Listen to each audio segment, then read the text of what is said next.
3 जून 1998 की सुबह एक जर्मन फैमिली कॉफ़ी पीकर अपने ट्रेन के सफ़र को एंजॉय कर रही थी। ये हाई स्पीड ट्रेन म्यूनिख से हैम्बर्ग जा रही थी। सुबह 10:30 का वक्त था और अभी तक सब कुछ नॉर्मल था। लेकिन ठीक 12 मिनटों के बाद वो फैमिली तब खौफजदा हो गई जब अचानक उनके पाँव के नीचे से स्टील का एक टुकड़ा फ्लोर को फाड़ कर निकलता है, वो भी सीधा उनकी सीटों के बीच से। लेकिन ये सिर्फ एक शुरुआत थी। जर्मन हाई स्पीड ट्रेन की हिस्ट्री में सबसे खतरनाक हादसे की शुरुआत। जेम टीवी की वीडियोस में एक बार फिर से खुशामदीद। नाजरीन, 1950s के आखिर में जापान ने दुनिया को तब हैरान कर दिया जब उनकी शिनकानसेन यानी बुलेट ट्रेन दुनिया की पहली हाई स्पीड ट्रेन बनी।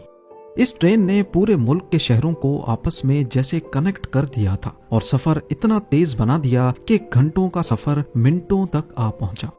जापान की देखा देखी फ्रांस और इटली ने भी अपना हाई स्पीड ट्रेन इंफ्रास्ट्रक्चर बनाया और फिर जर्मनी भी पीछे नहीं रहा।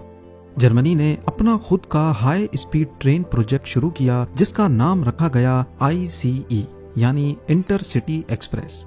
1980s में जब ये ट्रेन्स मंजर आम पर आईं तो दुनिया को लगा कि ट्रेन्स का बस यही फ्यूचर है। इनमें हर उस चीज का ख्याल रखा गया जो इंसान तसव्वुर कर सकता था।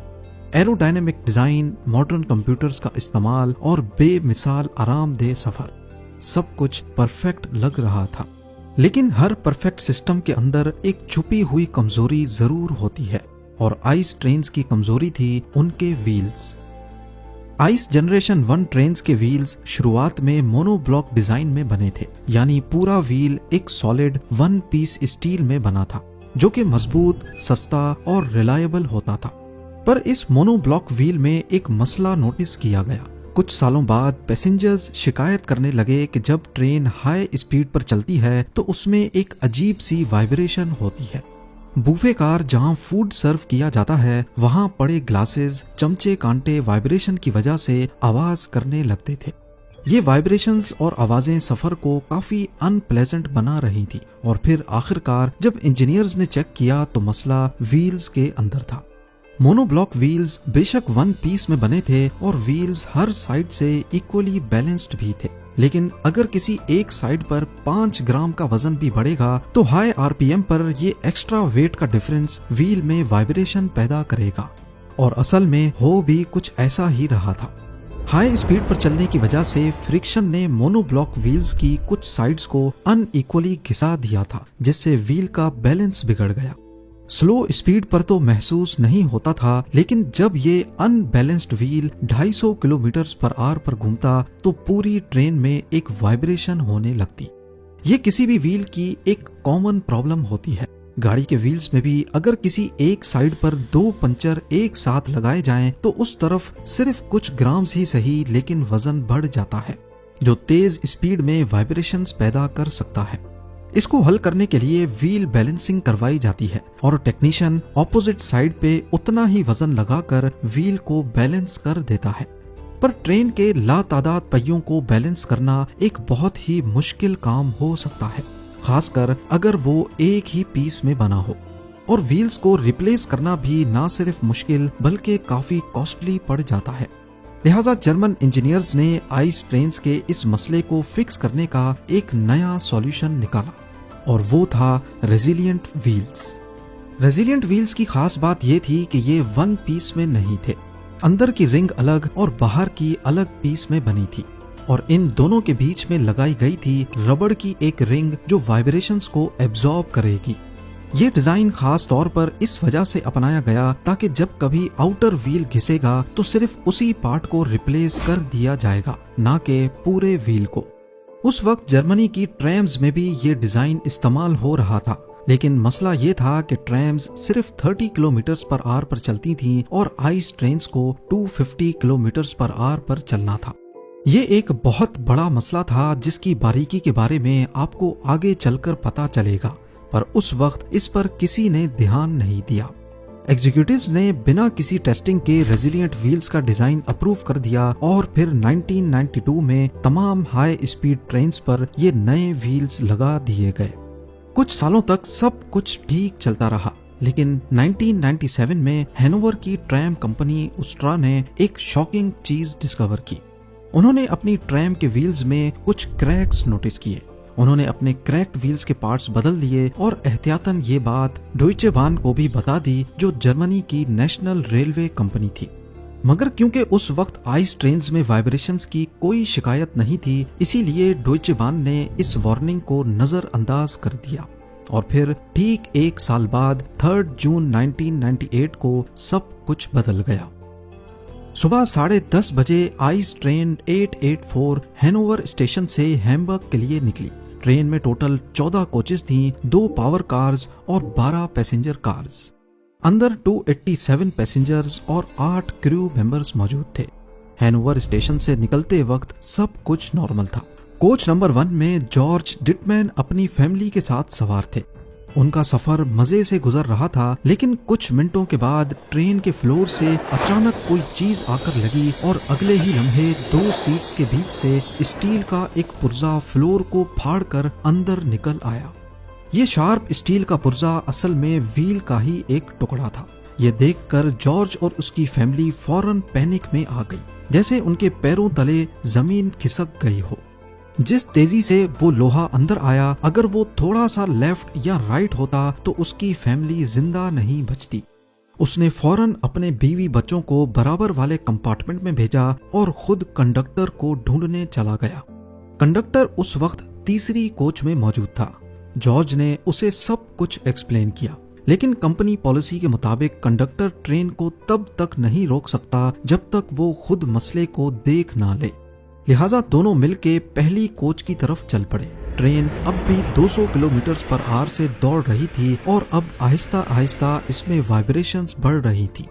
जब तक कंडक्टर और जॉर्ज पहली कोच के पास पहुंचे, ट्रेन 3 किलोमीटर आगे निकल चुकी थी और अब वो एक डेंजरस सेक्शन से गुजरने वाली थी, जहां ट्रैक्स स्प्लिट होते हैं। टूटे हुए व्हील का टुकड़ा अब भी ट्रेन के नीचे लटका पटरी से घिसता हुआ जा रहा था। जब ट्रेन ने पहला सेक्शन पॉइंट क्रॉस किया, वो टायर नीचे गिरकर ट्रैक के लिवर से टकरा गया और उस मोमेंट पर एक खतरनाक चीज हुई। ट्रैक स्विच चेंज हो गया। अब ट्रेन का पहला और दूसरा कोच एक ट्रैक पर था, लेकिन तीसरा कोच दूसरे ट्रैक पर चला गया, यानी फ्रंट और रेयर बोगी अलग अलग डायरेक्शंस में। ट्रेन की बॉडी ट्विस्ट हो गई और कोच नंबर 3 सीधा एक ब्रिज के कंक्रीट पिलर से टकरा गई।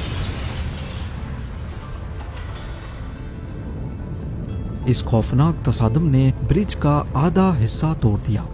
कोच नंबर 4 ने कोलैप्स होते हुए ब्रिज को तो अवॉइड कर लिया, लेकिन एम्बैंकमेंट से टकरा गई और 3 रेलवे वर्कर्स उसी वक्त कुचले गए। कोच नंबर 5 और 6 गिरते हुए ब्रिज के 300 टन कंक्रीट के नीचे दब गई। उन दोनों कोचेस की हाइट बाद में सिर्फ 6 इंच बच गई। जी हाँ, सिर्फ 6 इंच। पीछे से आने वाली बाकी कोचेस 7, 8, 9 और 10 फुल स्पीड पर एक दूसरे से टकराती गईं और किसी कागज की तरह फोल्ड होती गईं। सिर्फ पहली 2 कोचेस जहां जॉर्ज और उसकी फैमिली थी वो बच गईं और फ्रंट लोकोमोटिव 3 किलोमीटर आगे जाकर रुक गया। जिस वक्त कोच नंबर 3 ब्रिज से टकराई थी, उस वक्त इंजीनियर और ड्राइवर को एक झटका जरूर लगा था, लेकिन वो इस बात से बिल्कुल लाइल्म थे कि उनके पीछे क्या कयामत गुजर रही है। जहां ये कयामत खेज हादसा पेश आया, वहां एशीड नामी एक छोटा सा टाउन था। जब वहां के लोगों ने धमाके की आवाज सुनी तो सब दौड़कर मौके पर पहुंच गए।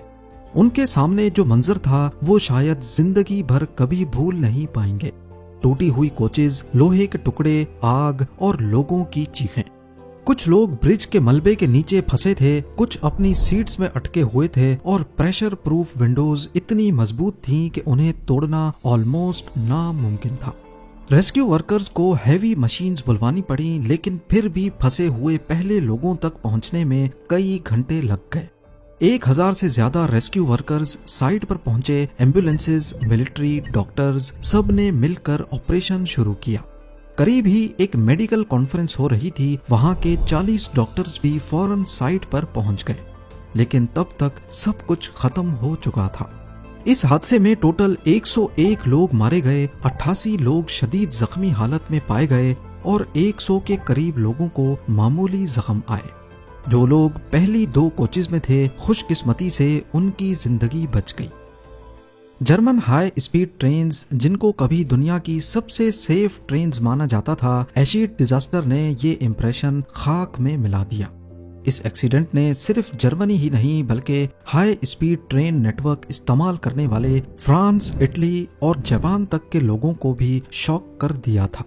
जब इन्वेस्टिगेटर्स ने पूरी साइट का एनालिसिस किया, तब शुरुआत में तो ऐसा लग रहा था जैसे कोई गाड़ी ट्रैक पर आ गई हो, लेकिन जब उन्होंने कोच नंबर 1 के फ्लोर पर घुसने वाला व्हील का पुर्जा देखा तो सब कुछ क्लियर होने लगा।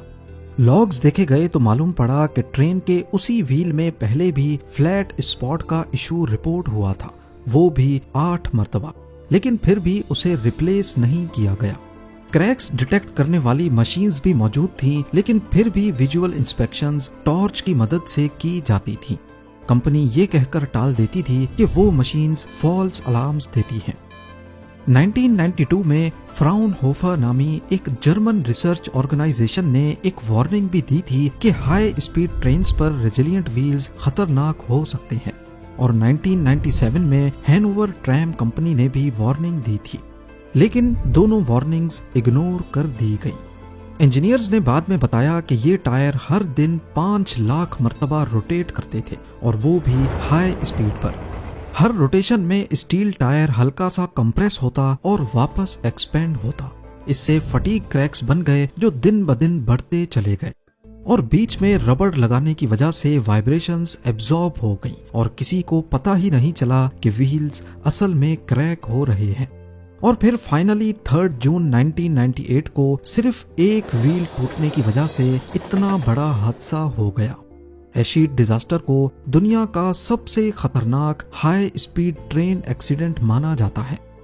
इस हादसे के बाद सभी हाई स्पीड ट्रेन्स के व्हील्स वापस मोनोब्लॉक डिजाइन में रिप्लेस किए गए और जंक्शन पॉइंट्स के आसपास तमाम ब्रिजेस को रीलोकेट किया गया ताकि दोबारा ऐसा हादसा न हो सके। जर्मनी ने इस हादसे के बाद अपने पूरे रेल सिस्टम को दोबारा इवैल्यूएट किया। प्रेशर प्रूफ विंडोज रिप्लेस की गई ताकि फ्यूचर में अगर रेस्क्यू की जरूरत पेश आए तो अंदर फंसे लोगों को विंडोज तोड़कर बाहर निकाला जा सके। आज भी जर्मनी के रेलवे ट्रेनिंग सेंटर्स में एशिड डिजास्टर एक एग्जाम्पल के तौर पे पढ़ाया जाता है। मोनोब्लॉक व्हील्स में बेशक मेंटेनेंस कॉस्ट ज्यादा है और टाइम भी ज्यादा लगता है, लेकिन हाई स्पीड पर ये 1 पीस में कास्ट होने की वजह से कम टूटते नहीं हैं, और वाइब्रेशंस एक सिग्नल होता है कि अब व्हील्स को बैलेंसिंग की जरूरत है। उम्मीद है जेम टीवी की ये वीडियो भी आप लोग भरपूर लाइक और शेयर करेंगे। आप लोगों के प्यार भरे कमेंट्स का बेहद शुक्रिया। मिलते हैं अगली शानदार वीडियो में।